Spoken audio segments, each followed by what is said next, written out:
আমরা মুসলমান জাতি বাংলাদেশের ভিতরে অধিকাংশ মুসলমান হওয়া সত্ত্বেও আমরা তাদেরকে সুখে শান্তিতে থাকার জন্য জায়গা করে দিচ্ছি, এমনকি অতি উৎসাহিত মুসলমান কিছু তাদের শিরকি কাজে আমরা তাদেরকে কি করতেছি, উদ্বুদ্ধ করতেছি। শিরকি কাজে তাদেরকে আমরা সহযোগিতা করতেছি। আল্লাহ রাসূল সাল্লাল্লাহু আলাইহি ওয়াসাল্লাম নয়, শুধু আদম আলাইহিস সালাতু ওয়াস সালাম থেকে রাসূল আরবি সাল্লাল্লাহু আলাইহি ওয়াসাল্লাম পর্যন্ত যত নবী রাসূল এসেছেন দুনিয়ার বুকে, সব নবী রাসূলদের একটাই রাস্তা ছিল, একটাই কথা ছিল যে আল্লাহু ওয়াহিদুন, আল্লাহ এক, আল্লাহর সাথে কোনো শরীক নেই।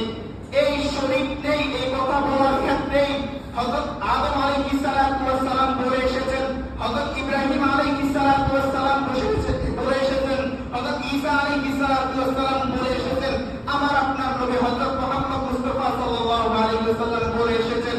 আমরা কিছু মুসলমান অতি উৎসাহিত হয়ে তাদেরকে পাহারা দিয়ে তাদেরকে এই কাজগুলোতে, শিরকি কাজগুলোতে আরো বাড়িয়ে দেওয়ার জন্য, উদ্বুদ্ধ করে দেওয়ার জন্য তাদেরকে আমরা সহযোগিতা করেছি। আর সেই কাফের মুশরিক ইসকানের সেই দালালরা, ইসকানের সেই গুন্ডা বাহিনীরা মুসলমানদের উপর এক এক সময় এক এক ভাবে হামলা করে যাচ্ছে। আর মুসলমান জাতিরা, মুসলমান প্রশাসনরা এভাবে আমরা দেখে আছি। এগুলাকে আস্তে আস্তে নরম করে দিয়ে আমরা সবগুলাকে ছেড়ে দিচ্ছি, আর মুসলমানদের উপর একটার পর একটা তাদের আক্রমণ আসতেছে, ঠিক না? আমরা দেখতেছি না এগুলা? তাহলে দেখেন এগুলা কি জন্য হচ্ছে? আমাদের একতাবদ্ধ থাকা, আমাদের এক হয়ে থাকা, আমাদের প্রত্যেকটা নামাজ, আরকান, রাসূলের সুন্নাতগুলোকে ছেড়ে দেওয়া, এটাই হচ্ছে আমাদের মূল কারণ।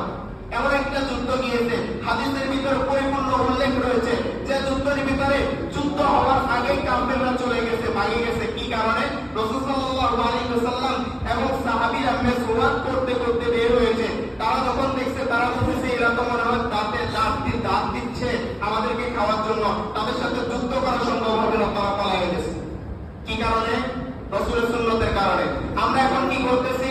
আমরা যুবকরা, মা বাবারা তো আমাদের সন্তানদেরকে রাতে ফজরের সময় ঘুমায় রাখতেছি, দিনে জোহর থেকে এশা পর্যন্ত কোথায় যাচ্ছে তাকাইতেছি না। আমাদের কিছু সন্তানরা তাদের আক্রমণে কি হইতেছে, শিকার হচ্ছে। আমাদের সন্তানরা তাদেরকে বুঝিয়ে তাদের পক্ষে বুঝিয়ে আমাদের সন্তানদেরকে তারা তাদের দিকে নিয়ে যাচ্ছে। আমাদের মেয়েদেরকে, আমাদের কন্যাদেরকে তারা এরকম